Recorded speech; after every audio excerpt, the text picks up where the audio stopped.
다 함께 한 번 더 아멘으로 하나님을 예배하겠습니다. 할렐루야. 자, 이렇게 인사로서만이 아니라 여러분의 삶이 하나님을 찬양하는 삶 되시기를 소망하면서 오늘도 같은 자리에서 또 같은 영상으로 데일리 처치의 말씀을 나누는 여러분 모두를 예수님의 이름으로 환영하고 축복해 드립니다. 자, 오늘은 부활절 후 첫 번째 주일, 교회력에 따지면 그냥 부활절 2주차라고 칭해지는 그런 주일입니다. 자, 예수님이 죽으시고 또 부활하신 그 사건이 우리의 죄를 사하시고 또 영생의 길을 열어주신 구원의 사건임을 믿으시기를 바랍니다. 믿으시기 바랍니다. 제가 지금 이렇게 믿음을 가지라고 권면의 선포를 드리긴 했는데 사실 이걸 받아들이고 또 믿는 것은 또한 그 믿음대로 사는 것은 솔직히 단순한 문제는 아닙니다. 지난주에 말씀드렸듯이 우선 신앙이라는 게 이런 설명과 이해로만 완성되지도 않을 뿐더러 우리 편에서의 어떤 노력만으로 또 되지도 않을 뿐더러 노력이 필요한 건 분명한데 노력만으로 되지도 않을 뿐더러 결정적으로는 무엇이 필요하다? 성령이 필요하다. 이런 것들. 그러니까 정리하면 이런 거예요. 우리의 영이 지혜를 사모하는 것과 고단할 때가 있고 힘들 때도 있지만 예배를 하기 위해서 노력하는 것과 두 번째, 하나님의 영의 도우심이 필요한 거죠. 그래야 순전한 믿음이 가능합니다. 어느 한편만에 선택적으로 될 수 있는 게 아니란 얘기예요. 반대로 설명하면 어떤 식으로 설명할 수 있을까요? 좀 불편하겠지만 순전한 믿음이지 못한 이유는 뭘까요? 우리가 지혜를 간절하게 사모하지 않아서예요. 그리고 하나님의 영이 없어서예요. 굉장히 슬프죠. 많이 고민하시고 필요하다면 괴로워해야 되는 문제입니다. 이게 사실은 우리의 신앙 가운데 필요한 요청사항이죠. 자, 요한복음에 보면 이런 내용이 있습니다. 지금부터의 내용을 한번 유념해서 들어봐 주세요. 예수님이 부활하신 후에 제자들 앞에 나타나시거든요. 나타나셔서 어떤 미션을 이렇게 선포합니다. 그런 다음에 이어지는 내용인데 이런 내용이에요. 요한복음 20장의 내용인데 이 말씀을 하시고 무슨 말을 얘기했냐면은 가서 복음을 전하라 이런 얘기했습니다. 그러니까 미션을 준 거죠. 이 말씀을 하시고 그들을 향하사 숨을 내쉬며 이르시되 성령을 받으라. 이런 얘기가 나와요. 자, 그러니까 먼저 사명을 부여한 다음에 이어지기를 성령 받으라. 그러니까 성령을 주신 거죠. 그러니까 성령이 주고받는 물건처럼 소유의 문제로 설명될 수는 없겠지만 분명히 예수님의 이 행동이나 말씀이나 그분의 명령에 따르면 제자들은 이미 성령을 어떻게 됐어요? 받았죠. 성령을 이미 받았거나 혹은 성령과 가까운 존재, 성령을 이해하는 존재들이 된 게 이 제자들이에요. 그리고 말씀과도 가깝죠. 주신 말씀을 내가 지금 들었으니까 금방. 그런데 이러한 사건 이후 이제 예수님이 승천을 하시잖아요. 그러니까 가셨어요. 그 후 그들의 모습이 어떤가요? 별다른 게 없었습니다. 예수님을 통해 진정한 구원도 성취가 되었고 제자들은 예수님의 이제 명령과 심지어 성령의 존재를 알았고 또 심지어는 성령을 받았고 예수님의 선언에 의하면 받았고 그런데도 별다른 게 없었어요. 그런 기간이 예수님이 승천하신 후 50여일 동안 지속이 됩니다. 그렇다면 본격적으로 성령에 의한 새로운 움직임이 시작된 건 언제예요? 그게 여러분들이 알고 있는 그때 오순절 성령 사건 때 이후부터입니다. 그러니까 사실 오순절에 성령이 처음 임한 것은 아니었어요. 제자들은 이미 성령을 받았잖아요. 그죠? 다만 그럼에도 불구하고 여러 가지 의미에서 그들은 활력이 없었어요. 예배는 하고 있었지만 심지어 성령도 받았지만 활력은 없죠. 이 말이 중요합니다. 성경과 성령이 있었음에도 불구하고 신앙의 활력이 없었다는 것. 자, 그러다가 오순절날 무슨 일이 벌어졌는지는 여러분들이 대충 아시지만 설명하자면 이런 겁니다. 오순절날 소위 예수님을 따르던 120명 정도의 사람들이 이제 함께 모여 있다가 거기에 제자들뿐만 아니라 그 사람들에게까지 무엇이 임했어요? 그 성령이 임했어요. 그게 여러분들이 알고 있는 사건이잖아요. 이게 누구보다도 제자들한테 활력이 되었어요. 이게 무슨 말일까요? 성령이 임한다는 게 이런 거구나라는 걸 직접 보는 거예요. 내가 처음에 경험했을 때는 당황하고 낯설어서 머뭇거릴 수 있잖아요. 근데 다른 사람이 또 그걸 받는 걸 보니까, 두 번째 받는 걸 보니까 이해가 되는 거예요. 사명자로 부름 받았음에도 불구하고 성령을 받으라 하던 예수님의 그 축복 선언을 받았음에도 불구하고 정작 우리들은 별다를 것 없는 삶을 살았거든요. 며칠 정도 그냥 애매하게 뭐 어떻게 해야 되는 거지 이러면서 살았는데, 이 성령이 이제 모두에게 임하니까 이런 활력이 생기는 거예요. 이걸 깨닫게 되는 거죠. 그러니까 사역자들도 성령으로 사역하는 존재들입니다. 저 같은 사람들도 성령으로 하는 이제 사역을 감당하는 사람들이지만 힘이 빠질 때가 있거든요.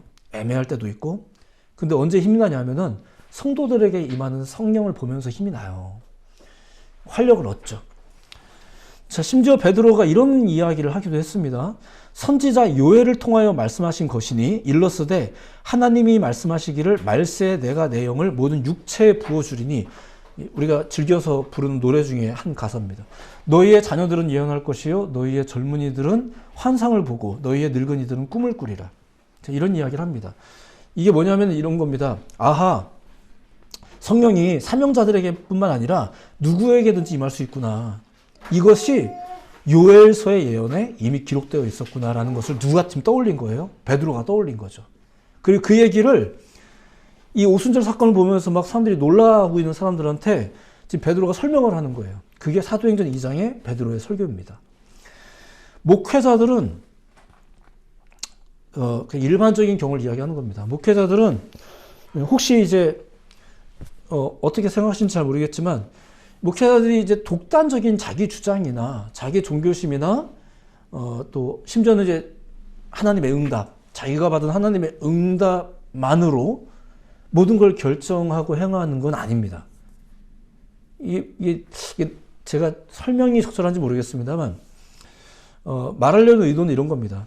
주시는 마음에 의해서 물론 그들이 결정을 하죠. 하나님의 영에 의한 결정들을 목회자들이 합니다. 근데 많은 고민을 하거든요. 많은 고민을 하고 때로는 두렵기도 하고요. 때로는 머뭇거리기도 합니다. 그리고 실제로 난처하기도 하고요. 자, 근데 언제 그것이 결정적으로 실행이 될까요? 성령께서 역사하시는 걸 보면 실행을 하게 돼요. 아, 나는 이렇게 가야겠구나 하는 것을 성령님께서 역사하신 걸 보면서 힘을 내는 거예요. 저도 마찬가지였고요. 제가 가지고 있는 혼자만의 어떤, 이게 무슨 돈키호테 마냥 나 혼자만의 보는 걸 가지고 막 이해하지 못하는 많은 사람들한테 뭐 그냥 나 혼자 못 떨어지게 가겠다, 이게 아니라 저도 증거를 봤다니까요. 아, 하나님께서 이런 걸 요구하시는구나. 지금 시대의 흐름을 보면서, 그리고 생각지도 못했던 사건들이 저에게 벌어지면서 생각지도 못했던 사람들이 연락이 닿고 그들과 나누는 대화를 통해서 알게 되는 거예요. 아, 이거 해야 되겠구나 라는 생각들. 이미 있었던 마음이지만 저도 용기가 없어서 발을 못 내밀던 건데, 이런 것들을 확증을 하는 것, 그게 무엇을 통해서라고요? 성령의 역사를 통해서라는 거예요. 그렇게 저도 계속해서 성령의 역사하심을 보는 거고요. 또 계속 보기를 원해요. 왜냐면 저도 못 보면요, 또 힘이 빠지거든요. 또 낙심하고 지치고 오해하고 원망하고 이런 마음이 제 안에 들더라고요. 아, 내가 계속 이렇게 해야 되나? 이런 것들도 들고요. 그렇게 됩니다. 자, 그렇게 제자들은 누구에게나 임하는 성령의 임재 사건을 이제 본 거예요. 오순절 때. 그러면서 이제 알게 되는 거죠. 아, 성령을 받는다는 게 이런 거구나. 그랬더니 이제 어떻게 되었대요? 예수님이 떠오르고, 전통적인 가르침과 더불어 예수님이 가르쳐 주신 말씀들이 떠오르고, 언젠가 말씀드렸잖아요. 성령의 주요 사역 중에 하나가 기억이 나게 하는 일이라고. 이제 그렇게 말씀이 기억나니까 어떡합니까? 그걸 증거하죠, 또. 그러니까 또 어떻게 돼요? 사람들이 성경 말씀과 성령으로 또 충만해지게 되고. 자, 이렇게. 이게 초대교회의 첫 번째 태동이었습니다. 성령은 모두에게 임할 때 증거가 되고 시너지 효과를 나타내는 하나님의 영입니다. 한 명에게만 임해도 성령은 능력이 있어요. 하지만 성령이 모두에게 임할 때, 이 제자들은 보세요. 제자들도 그랬다니까요. 성령을 받았음에도 불구하고 그냥 별다를 것 없는 삶을 살았어요. 여전히 우왕좌왕했고. 근데 그들이 오순절 성령 사건을 통해서 이 사도들이 본격적인, 우리가 그때부터 하자고 결정했던 게 아니잖아요. 자, 이 성령 이야기는 5월 28일부터 본격적으로 하겠습니다. 그날이 성령 강림절이라 그때부터 할게요. 자, 오순절은 자, 유월절 안식일로부터 50일째가 되는 날을 말합니다. 예수님이 이 유월절을 기념하는 주간에 죽으셨고 부활하셨습니다. 그리고 그 후 50일째가 되는 오순절도 유대인들이 지키던 3대 절기 중에 하나였는데 이 기간 동안이 예수님을 따르던 사람들에게나 심지어 성경을 알고 성령을 알던 제자들에게나 애매한 시절이었었어요. 이 시절이. 구원 사건도 완성되고 명령도 있었고 성령도 받았고. 근데 예수님이 안 계셔서 뭔가 이게 새로운 움직임이 바로 시작된 것이 이제 아닌지도 모르겠지만 제자들 중에 또 동료 하나가 없어서 그런지도 모르겠지만 어쨌거나 이렇게 의기소침한 시기, 애매한 시기가 요 시간이었습니다. 그래서 일단 모이는 거예요. 마침 오순절도 가까웠으니까, 마침 주일도 가까웠으니까, 마침 우리가 예배 시간도 가까웠으니까 모이는 거예요. 이게 되게 중요한 거죠. 모이는 것. 언젠가 말씀드렸듯이 성경에 기록된 그대로만 보자면 성령은 기도하다가 임한 게 아니라 모였을 때 임한 거예요. 그리고 제가 한국에 돌아왔을 때도 한동안 만나는 모든 사람들에게 했던 이야기가 있어요. 성령이 공격받는 시기가 온 것 같다. 이런 이야기를 자주 나눴어요. 물론 이런 말들이 경우에 따라서 좀 오해가 있을 수 있는 말이지만 성령이 공격받는 시기. 그 이유도 많이 설명드렸는데 지금 이 자리에서는 그것을 언급하기는 좀 그렇습니다만 만나야 되고 모여야 되는데 지금은 만나고 모이지 않아도 예배할 수 있는 방법들이 너무 많다 보니까 괜찮나요? 이렇게? 네. 네.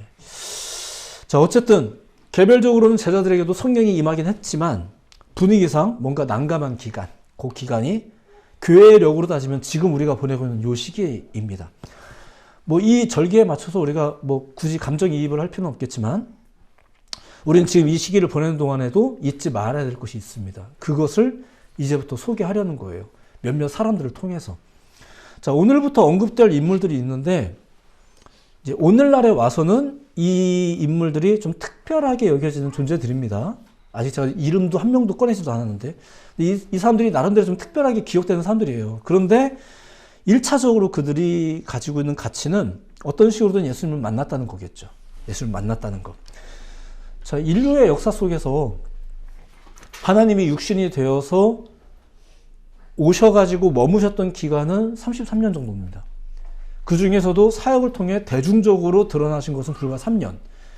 그러니까 그 3년 기간 동안에 예수를 만난 사람들은 사실 어떤 식으로든 역사적으로 봤을 때 특권을 누리는 사람들이에요. 근데 그들 중에 이제 몇몇 인물들을 소개해 드릴 건데, 첫 번째는 구레네 사람 시몬입니다. 제 설교가 매번 그렇지만 항상 배경 이야기가 좀 많습니다. 그러니까 먼저 생각해 볼 게 있으니까 하는 얘기예요. 자, 역사적으로 우리나라의 상황을 한번 봅시다. 역사적으로 우리 민족의 종교적 배경을 보자면 우리나라의 종교적 뿌리는 무속에 있었습니다. 샤먼 이쪽에. 이게 우리나라뿐만은 아닌 것 같긴 한데 거기다가 수천 년 동안 불교와 유교의 영향을 많이 받은 이제 민족이 우리 민족이죠. 그리스도교가 우리 민족과 관계를 맺은 것은 불과 200년 정도예요. 굉장히 짧죠. 그래서 이 짧은 역사 속에서 우리가 예수를 알고 믿게 되었다는 것은 잘 생각해보면 굉장히 기적적이고 은혜입니다. 역사적으로나 문화적으로 예수 믿기 참 어려운 세상 속에서 여러분들이 지금 예수님을 믿게 된 거예요. 또 하나 생각해 볼 건 이런 겁니다. 그리스도 신앙이라는 게 항상 선입견을 좀 양상하곤 했어요. 예. 왜냐하면은 그리스도 신앙이 가지고 있는 이 유일신 사상과 더불어서 교리적인 특징 자체가 좀 그렇습니다. 결정적으로 부활 문제도 마찬가지고요. 이게 참 많은 선입견과 거리낌을 양상하죠. 밖으로는 그래서 이제 그릇된 정보가 넘쳐나고 기독교는 이런 거라며 과거에는 그리스도교가 인육을 먹는다는 오해까지 있었어요. 교회 역사 속에는 그런 이야기까지 있었어요. 그리고 안으로는 부끄러운 믿음의 행태들도 사실은 양상되죠. 바깥에서만의 문제를 말할 건 아니에요. 안에서도 사실 부끄러운 믿음의 행태들이 많이 양상되곤 해요. 어쨌든 이렇게 그 예수 신앙을 가지기 불리한 여건, 그리고 거리낌과 선입견이 가득한 시대와 상황인데 중요한 건 뭐예요? 왜 여전히 믿음의 사람들이 발생을 할까라는 겁니다. 믿음의 삶이 발생한다는 것. 자, 그 첫 번째 이유는 단연 하나님이 계시다는 것 때문이에요. 그 어떠한 흔들리는 역사 속에서도, 흔들리는 상황 속에서도 믿음의 역사가 꾸준히 이루어지는 첫 번째 이유, 하나님이 계시다는 것 때문에. 자, 진리가 아닌 것은 역사적으로 오래가지 못합니다. 한편 육신을 입으셨던 예수님께서는 2000년 전에 또 죽으셨습니다. 그럼에도 불구하고 여전히 수많은 사람들이 그의 이름을 부르고 따르는 이유는 뭘까요? 그가 예수님이 길이요 진리요 생명이심을 스스로 증명하신 살아계신 하나님이셨기 때문에 그렇습니다. 이런 이유는 어떤가요? 진짜 생명에 관한 일에는 사람들이 생명을 바치더라 이거예요. 이게 무슨 말일까? 예전에 유명했던 영화 중에 하나가 그 라이언 일병 구하기라는 영화가 있었어요. 혹시 보신 분도 계시겠지만 그 내용은 이런 겁니다. 한 명 구하자고 한 부대가 투입이 되는데 거의 다 죽습니다. 물론 라이언 일병은 살아요. 이게 맞나요? 그 한 명을 살리자고 더 많은 사람이 죽는다는 게 맞나요? 자, 그런데도 불구하고 우리는 이 이야기 속에서 무엇이 옳은지 그른지를 이제 생각하고 있죠.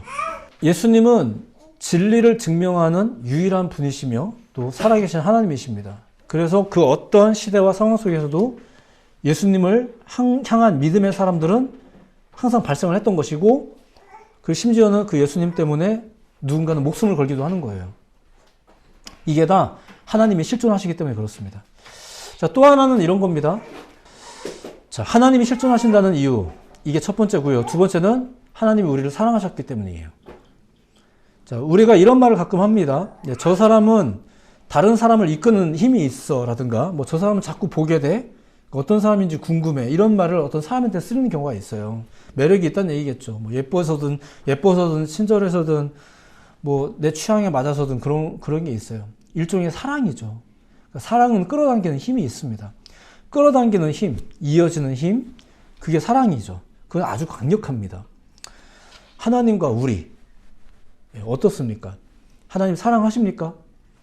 그렇다면 여러분들하고 하나님 사이하고도 끌어당기는 힘이 강해야 될 텐데, 사실 우리 편에서는 몇 번이나 손을 놓습니다. 자주 놓았습니다. 근데 하나님은 우리를 향해 손을 놓지 않으신다는 게 성경의 가르침이고 증거들이죠. 그 성경과 여러 증인들을 통해서 그 끈질긴 사랑을 이제 인지하게 되는 사람들이 믿음을 가지는 거예요. 그래서 하나님을 믿는 신앙이 사라지지 않는 것입니다.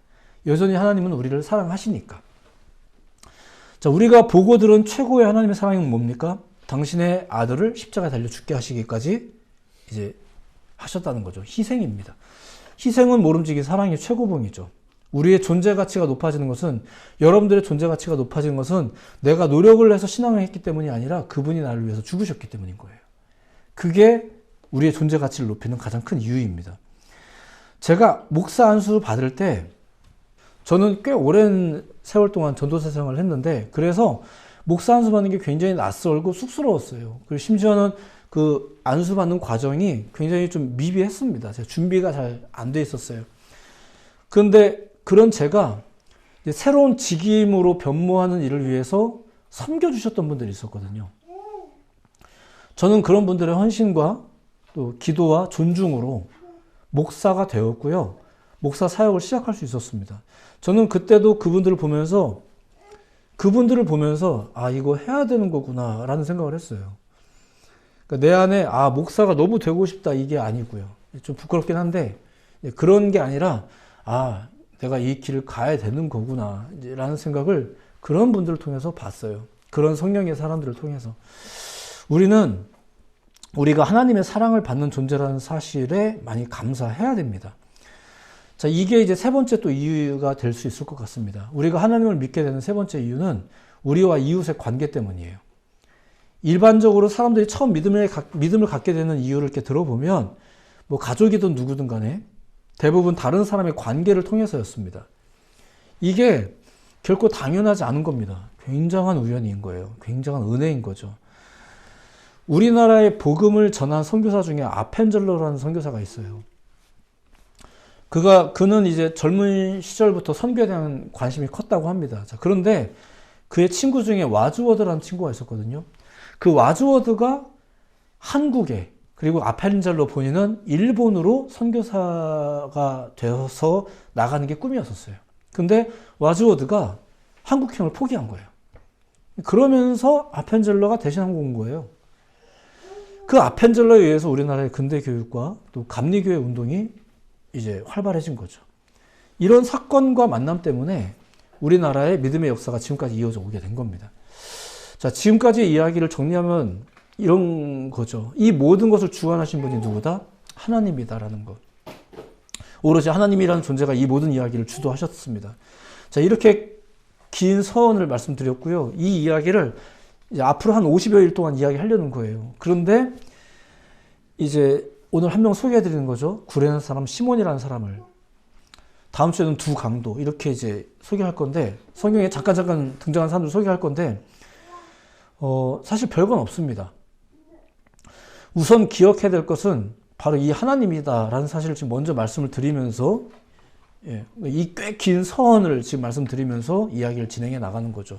그리고 이제야 비로소 구레네 사람 시몬. 자, 어쨌거나 이 사람에 대한 이야기를 조금만 소개해 드립니다.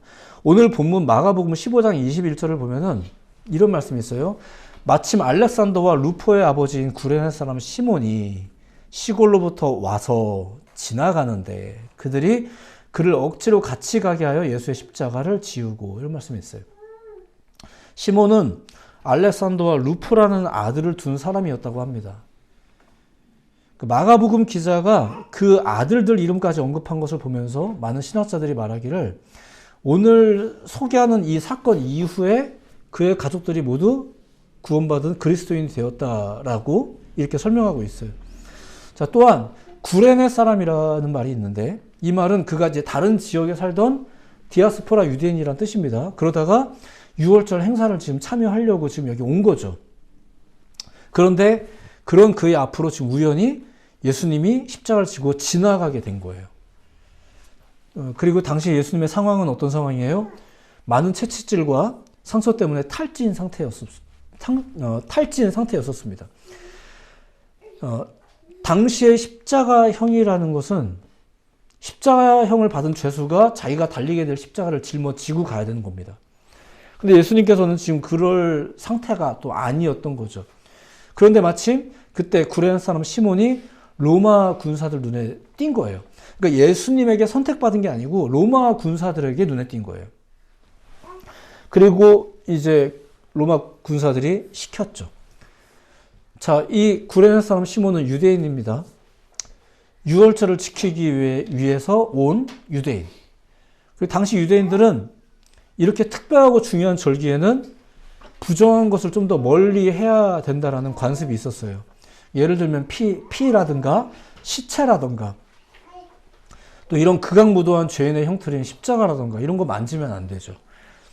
그러니까 예수를 가까이 하지 않는 게 유월절 절기를, 이 예배를 잘 지키는 유대인으로서는 타당합니다. 자, 그런데 그는 예수님의 십자가를 대신 짊어지게 됐어요. 마태복음의 기록에 따르면 로마 군인들이 시몬에게 억지로 지웠다고 합니다. 자, 그러니까 요거를 정리하면 이런 거예요. 그는 유대인으로서의 강력한 신앙보다 로마 군인의 공권력에 진 거예요. 우리가 생각하는 것처럼 주님의 이 고난당하시는 주님을 돕기 위해서 이 착한 유대인이 이게 아니고요. 이 사람은 가까이도 안 가고 싶었다니까요. 또 그게 또 유대인으로서는 맞는 거고. 그런데 로마 군사들이 시킨 거예요. 그래서 억지로 맨 겁니다. 그러다 보니까 결과적으로는 어떻게 됐어요? 그는 최후의 예수를 누구보다 가까이서 지켜보았고 또 십자가를 대신 짊어진 아주 고마운 사람. 그리고 추후에는 모든 가족이 구원을 얻는 큰 축복을 누린 그런 사람이 된 거예요. 그러니까 억지로 십자가를 졌다가 억지로 축복을 받은 거예요. 억지로 사명자가 됐다가 억지로 그 사명자의 축복을 받는 거죠. 이게 구레네 사람 시몬에 대해서 우리가 알 수 있는 전부예요. 이 이야기에서 구레네 사람 시몬의 시몬을 통해서 믿음이라든가 배울 점이라든가 그의 성품이라든가 이런 걸 살펴볼 게 없어요. 그래서 그의 인생이 복되다고 설명할 수 있는 유일한 근거는 역시 어디에 있습니까? 오로지 하나님이에요. 그리고 이렇게 대신 짊어지는 것까지 하나님의 일일이 다 계획하셨다고 볼 수는 없겠지만, 알 수는 없잖아요. 그럴 수는 없지만, 어쨌든 분명은 그가 예수를 만났고, 공권력 때문이기는 하지만 예수님의 십자가를 잠깐이나마 대신 졌다. 이게 다예요. 하나님의 이야기에서 이렇게 거룩한 우연으로 언급된 성경 속 인물, 그게 구레네 사람 시몬, 이게 다예요. 근데 오늘날 우리는 그를 예수님의 십자가를 대신 짊어진 훌륭한 인물로 이제 거론하고 있습니다. 말씀을 정리하자면 이런 겁니다. 구레네 사람 이야기보다 이제 서론이 훨씬 더 길었지만, 예수님이 부활 승천하신 후에 오순절까지의 그 기간이 사실은 굉장히 애매한 기간이었습니다. 그래서 그 애매했던 당시의 상황과 심지어는 애매한 사람들도 있었다는 것을 지금 소개해 드린 거예요. 그리고 사실상 오늘날 역시 교회력과는 상관이 없지만 자주 애매한 신앙일 때가 많은 우리들 이런 게 있잖아요. 심지어 명령을 알아도 성령을 받았어도 마찬가지였던 제자들처럼, 그 제자들 이야기는 3주 후에 이야기하겠습니다. 우리는 지금 특정 인물을 통해 특별한 교훈을 지금 얻자고 이런 설교를 하고 있는 게 아니라, 애매한 시기와 상황, 애매한 사람들 속에서도, 그리고 오늘날 우리처럼 애매한 신앙 중에도 하나님의 이야기는 계속되고 있다는 것을 지금 소개해 드리는 거예요. 직접적으로 명령을 받았고 성령을 받았어도 제자들은 머뭇거렸어요. 오늘날의 교회가 아무리 많아도 어쩌면 교회는 여전히 머뭇거리고 있는지도 모르겠어요. 하지만 지나가던 구레네 사람 시몬을 통해서도 하나님은 당신의 역사를 이어나가시는 거예요. 누군가가 환영하지 않는다면 돌들이라도 대신해서 이 일이 있을 거다라는 이야기가 괜히 나온 게 아니란 얘기예요. 우리는 이 사실을 믿어야 함과 더불어 두려워할 줄 알아야 돼요. 두려워할 줄 모르기 때문에 경거망동하는 거잖아요. 근데 우리 신앙인들, 아는 사람들, 믿는 사람들은 어떨까요? 두려우려고 믿는 건 아니지만 두려움을 이해할 수 있어야 돼요. 때론 두려운 걸 알아야 돼요. 하나님 이야기의 일부가 되는 것이 얼마나 큰 복인지를 우리는 이제 기억해야 됩니다. 우리가 대단해지는 사람들이 되는 것이 아니라 그 이야기에 들어갈 수 있다는 것.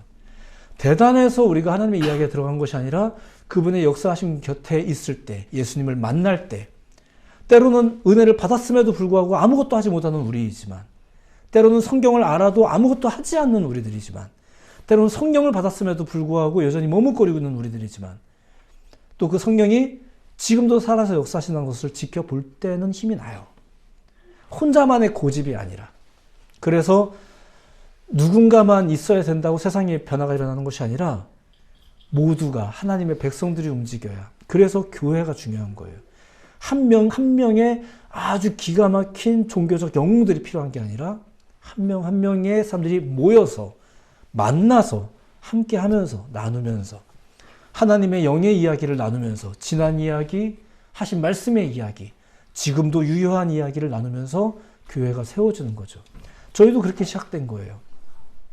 그게 아니었다면 저는 언제 떠날지 모른다는 제 개인적인 생각 때문에 오히려 누가 찾아오는 것을 제가 막았을 거예요. 우리는 여러분들을 책임지지 못합니다.